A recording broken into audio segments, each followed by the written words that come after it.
नमस्कार दोस्तों, मैं हूं दिनेश के वोरा। स्वागत है आपका 4 पीएम और न्यूज टाइम के मंच पर। चुनाव का मौसम खत्म हुआ और आपके सामने एमसीडी के रिजल्ट्स भी आए, पर इस बीच जो रिजल्ट्स आ रहे हैं उसका विश्लेषण तो हम दूसरे हमारे न्यूज टाइम चैनल पे और 4 पीएम चैनल्स पे चल ही रहे हैं, पर साथ साथ भारत की राजनीति में कुछ ऐसा भी हो रहा है जिसे हम इग्नोर नहीं कर सकते हैं, क्योंकि इलेक्टोरल पॉलिटिक्स के अलावा भी तो कुछ हो रहा है इस देश में। और वो है धीरे धीरे नरेंद्र दामोदर दास मोदी के मुकाबले ऊंचा होता राहुल गांधी का कद। राहुल एक ट्रांसफॉर्म्ड व्यक्तित्व के रूप में उभर कर आ रहे हैं, इसमें कोई भी शक वाली बात नहीं है। दूसरी बात, भारतीय जनता पार्टी और आरएसएस की घृणा और नफरत की राजनीति पर राहुल कंसिस्टेंटली अपने प्रेम का संदेश दे रहे हैं, सामंजस्य का, सौहार्द का, मेल जोल का, यानी कि वो जोड़ने की बात करते हैं, जबकि भाजपा आरएसएस तोड़ने की बात करती है। देश को आज तिनका तिनका करके जो बिखेर दिया आरएसएस और बीजेपी ने, वो आपके सामने है। आपके सामने जो महानायक प्रस्तुत किए जा रहे हैं भाजपा और आरएसएस के द्वारा, वो देश के अंदर विद्वेष की बात करते हैं, घृणा की बात करते हैं, नफरत की बात करते हैं। वो देश के कुछ तबकों को बिल्कुल अलग थलग कर देना चाहते हैं। उनके लिए उनकी कोई वैल्यू नहीं है, अहमियत नहीं है। जैसे कि अभी हिमाचल के चुनाव हो या गुजरात के चुनाव हो, तो आप पाएंगे कि गुजरात की 182 सीटों में एक भी टिकट ना मुस्लिम को है, ना सिख को है, ना ईसाई को है। आप देखिए इस बात को। हिमाचल में भी ऐसा है कि किसी मुस्लिम को, किसी ईसाई को कोई टिकट नहीं है।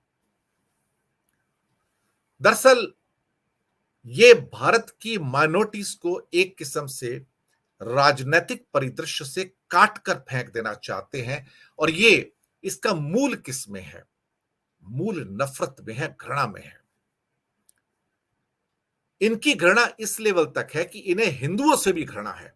मैं मुसलमानों और क्रिश्चियन और सिखों से तो भूल जाइए कि उनको, सिखों को खालिस्तानी कहते हैं, मुसलमानों को पाकिस्तानी कहते हैं, और हिंदुओं के अंदर भी जो इनका विरोध करते हैं, इनकी घृणात्मक कार्यों का विरोध करते हैं, ये उन्हें देशद्रोही कहते हैं और उन्हें भी कहते हैं कि तुम पाकिस्तान चले जाओ। ऐसे में धीरे धीरे आगे बढ़ती हुई राहुल गांधी की भारत जोड़ो यात्रा एक नया अध्याय लिख रही है, नए आयाम स्थापित कर रही है। विशेष रूप से जब उनकी यात्रा महाराष्ट्र के अंदर एंटर हुई थी, तो कहा जा रहा था कि अब साउथ में तो उनके अपने सपोर्ट मिलती थी, तमिलनाडु में, केरला में तो यहां उनको सपोर्ट नहीं मिलेगी। यहां तक कहा गया कि कर्नाटका में परीक्षा होगी, लेकिन कर्नाटका में उनका कद और ज्यादा बढ़ गया, उनका समर्थन भी और बढ़ गया, जिससे भारतीय जनता पार्टी, बोम्मई सरकार विचलित होनी शुरू हो गई। वहां से फिर ये तेलंगाना और आंध्रा के अंदर जब आए, तो वहां भी अच्छा प्रतिसाद मिलता है। और महाराष्ट्र, हिंगोली में, नांदेड़ में जो लाखों लोग और बाकी जगह पे जो उनके साथ जुड़े, वो अपने आप में एक नई कहानी लिखकर चले गए। उसके बाद फिर कहा जाता रहा कि जब राहुल की यात्रा हिंदी हार्टलैंड में आएगी तो देखते हैं क्या होता है, कौन समर्थन करेगा। मध्य प्रदेश से तो ऐसी आवाजें निकलनी शुरू हो गई कई लोगों की, भाजपा और आरएसएस वालों की, कि ये तो देशद्रोही है, टुकड़े टुकड़े गैंग है और इसको मध्य प्रदेश में एंट्री ही नहीं दी जाएगी। लेकिन तब एक ज्योतिरादित्य सिंधिया का स्टेटमेंट आया कि मध्य प्रदेश में सबका स्वागत है, हर यात्रा का स्वागत है। अब बहुत सारे भाजपा के जो लोग हैं, मंत्रीगण भी हैं, उनमें से कई लोगों ने कुछ इस किस्म की टिप्पणियां की राहुल गांधी की यात्रा पर। ये एक तो पाकिस्तानियों की यात्रा है, टुकड़े टुकड़े गैंग की यात्रा है, भारत को तोड़ने वालों की यात्रा है, देशद्रोहियों की यात्रा है, यहां तक कि इनके नकली नारे, नकली वीडियो प्रचारित कर दिए गई। राहुल गांधी की यात्रा में पाकिस्तान जिंदाबाद के नारे लग रहे हैं। और बाद में जब उनकी सच्चाई भी आई तो उनके खिलाफ एफआईआर भी दाखिल हुई, लेकिन मध्य प्रदेश में नहीं, छत्तीसगढ़ में।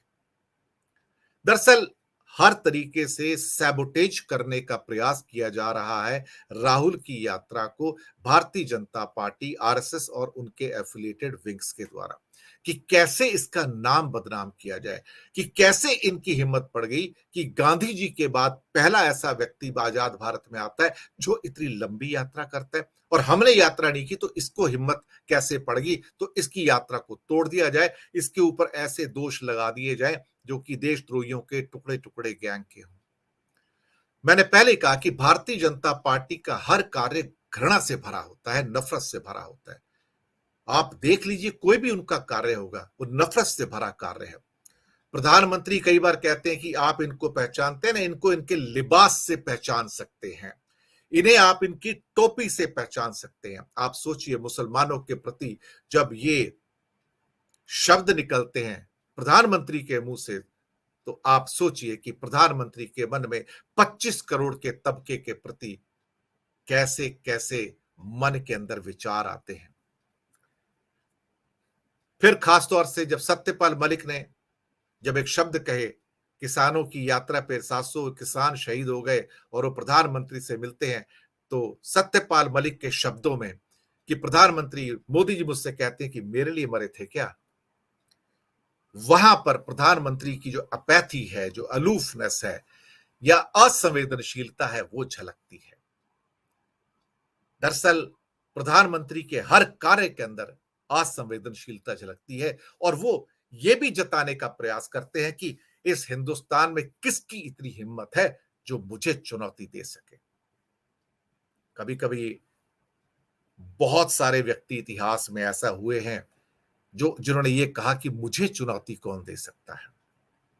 उसमें राजा भी हुए हैं, उसमें माइथोलॉजिकल जो हमारे कैरेक्टर्स हैं वो भी हुए हैं, उसमें सिकंदर भी हुआ है कि हमें चुनौती कौन दे सकता है। लेकिन कहते हैं इस प्रकृति में प्रकृति से बड़ा कोई नहीं है। और बहुत सारे लोग अपने आप को जब खुदा समझना शुरू हो जाते हैं और घृणा का संदेश देते हैं, जहां पर मोहन भागवत भी आते हैं और कहते हैं कि सारे के सारे हिंदू हैं, किसी को बाकी चीज का अधिकार नहीं है, सबको हिंदू धर्म में रहना चाहिए। एक किस्म से जब आप दूसरे धर्मों का तिरस्कार करते हैं, अपमान करते हैं, इंसल्ट करते हैं, ह्यूमिलेट करते हैं, दूसरों का जो फेथ है, जो बिलीफ है, उसको खिड़की से उठाकर बाहर फेंक देते हैं, तो दुख होता है। वो प्रधानमंत्री जो विदेशों में जाके लोटस की बात करते हैं, हीलिंग और हार्मनी की बात करते हैं, वसुदेव कुटुंबकम की बात करते हैं, उन्हीं के दल भारत के अंदर भारत के विभाजन की और वर्गों के विभाजन की बात करते हैं। वहां पर जाके प्रेम, बुद्ध का प्रेम संदेश देते हैं, और भारत में आके यही भाजपा दरअसल प्रेम संदेश नहीं, घृणा का संदेश देती है। और जब भारत के अंदर एक ऐसा जननायक, लोकनायक अब उभरता है जिसका नाम राहुल गांधी है, जब वो प्रेम की बात करता है तो कहीं ना कहीं वो प्रेम भारतीय जनता पार्टी की घृणा पर भारी पड़ता हुआ नजर आ रहा है। क्योंकि घृणा और नफरत किससे डरती है? प्रेम से डरती है। क्योंकि प्रेम का जो संदेश है, जो सामंजस्य का संदेश है, जो सौहार्द का संदेश है, वो हमेशा घृणा और नफरत पर भारी पड़ता है। इसमें कोई शक वाली बात नहीं है। हो सकता है कि असत्य की कभी विजय हो जाए, हो सकता है कभी घृणा और नफरत की विजय हो जाए, पर अंत में प्रेम की ही विजय होती है, और प्रेम ही सबके ऊपर भारी पड़ता है। राहुल का ये प्रेम अब भारी पड़ रहा है मोदी जी की जो भाजपा है उसकी घृणा और नफरत पर, या फिर आरएसएस की घृणा और नफरत पर। राहुल गांधी ने तो यहां तक कह दिया कि आरएसएस के लोग भी अगर मेरी यात्राओं में जुड़ रहे हैं तो उनका भी स्वागत है, क्योंकि है तो भारतवासी ना, कहीं ना कहीं उनका भी स्वागत है। राहुल का प्रेम संदेश इसलिए इंपॉर्टेंट है कि वो गलत शब्दों का इस्तेमाल नहीं कर रहे हैं। जबकि या तो मोदी जी हो या नड्डा हो, अमित शाह हो, ये तो अ, क्या एक के बाद एक गलत शब्दों के इस्तेमाल करते हैं और छूट कर निकल जाते हैं। आचार संहिता के उल्लंघन करते हैं और छूट के निकल जाते हैं, क्योंकि ये इंस्टीट्यूशंस को दबाकर खत्म कर चुके हैं और प्रोवोक करते हैं, तुम्हारे अंदर हिम्मत है तो मेरे खिलाफ एक्शन करके दिखा दो। दरअसल डर, डर ही तो सब कुछ है, जिसके कारण सत्ताधीश तानाशाह बन जाते हैं। लेकिन इसी डर के लिए राहुल का प्रेम संदेश आता है कि डरो मत। डरना जरूरी नहीं है, डरो मत। डरोगे तो ये तुम्हें और डराएंगे और दबाएंगे, क्योंकि जो डराने वाले होते हैं वो खुद डरपोक होते हैं। उनमें विद्वेष होता है, उनमें प्रेम नहीं होता है। ये बात सच है, पर क्या कहा जाए, अल्टीमेटली कह भी क्या सकते हैं। दोस्तों, ये बात तो पक्की है कि जैसे जैसे राहुल का प्रेम संदेश गहराई में उतर रहा है और जैसे जैसे उन्होंने पुराने राहुल को पीछे जोड़ दिया है, वो शिक्षकों से मिलते हैं, छात्रों से मिलते हैं, महिलाओं से मिलते हैं, किसान मजदूर से मिलते हैं, अभिनेत्रियों और अभिनेताओं से मिलते हैं, नेताओं से मिलते हैं, दिव्यांग जो है उनसे मिलते हैं, साधु संतों से मिलते हैं, उनके ऊपर बातचीत करते हैं, सार्थक बातचीत करते हैं, तो शायद कहीं ना कहीं भारतीय जनता पार्टी के अंदर इस किस्म की जलन होना, ईर्ष्या होना स्वाभाविक है कि इस आदमी का कद मोदी जी से कैसे ऊंचा उठ रहा है। सही बात है। कहते हैं जो प्रेम और सौहार्द होता है, जो सामंजस्य होता है, एक दूसरे के प्रति जो एक लगन की भावना होती है, प्रेम की, करुणा की भावना होती है, वो सबसे बड़ी होती है। अगर करुणा की और प्रेम की भावना जीवित नहीं रहती थी तो आज बुद्ध कैसे जीवित होते थे, भगवान महावीर कैसे जीवित होते थे, फिर राम का संदेश, कृष्ण का संदेश और नानक का संदेश कैसे सार्थक होता था। अगर नहीं होता था, अगर घृणा ही जीतती, तो फिर रावण आज हमारे लिए आदर्श होता था, कंस और दुर्योधन भी आदर्श होते थे, दुशासन भी आदर्श होता था। लेकिन वो आदर्श तो नहीं है ना, आदर्श तो राम और नानक है ना, आदर्श तो बुद्ध और साथ में भगवान महावीर है ना। यही भारत है। भारत से हमेशा प्रेम का संदेश गया है और घृणा का संदेश नहीं गया। और भारतीय जनता पार्टी, चूंकि इनका भारत के आजादी में कोई योगदान नहीं था, तो इनका संदेश घृणा और नफरत का है, भाजपा और आरएसएस का। और राहुल का संदेश प्रेम और करुणा का है। बस इतना ही फर्क है। और प्रेम और करुणा अंत में जीत ही जाते हैं। इसलिए तो राहुल का कद मोदी से बड़ा हो रहा है और यही मोदी जी को मंजूर नहीं, और यही भारतीय जनता पार्टी के अहंकार को मंजूर नहीं है। बाकी फैसला आप कीजिएगा। दर्शक आप हैं, विचारक आप हैं।